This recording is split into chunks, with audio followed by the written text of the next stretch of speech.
Oui, il y a eu tout un volet de politiques qui ont été mises en place depuis le début des années 2000, à partir de la mise en place du Fonds pour l'adaptation en 2001, lors de la COP de Marrakech, et la mise en place de plans nationaux d'adaptation qui ont été révisés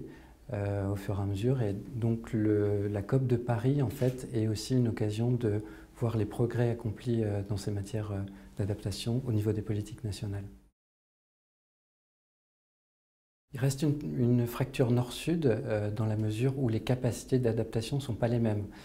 Comme le montre Alexandre Magnan de l'IDRI, nous sommes tous vulnérables aux impacts du changement climatique, mais les capacités d'adaptation au sud sont bien moindres en fait que les pays du nord. Oui, ils ont pris l'oreille, plus exactement, des pays occidentaux, puisqu'ils ont réussi à monter une expertise climatique et une diplomatie climatique pour obtenir des pays occidentaux des concessions sur l'adaptation, sur le financement de l'adaptation, même s'il y a énormément de sujets qui restent encore à régler.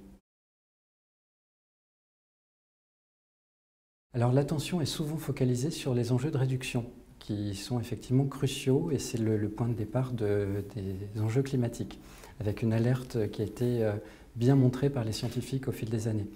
L'adaptation a été une thématique qui est montée au fur et à mesure depuis le début des années 2000, au fur et à mesure des COP, et elle aura une place importante lors de la COP 21, puisqu'il y a cet enjeu du financement de l'adaptation qui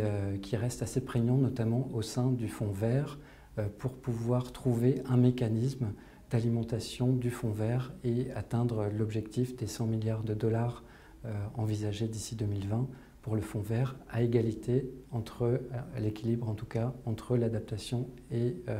les enjeux de réduction. Il y a un autre enjeu dont on parle moins,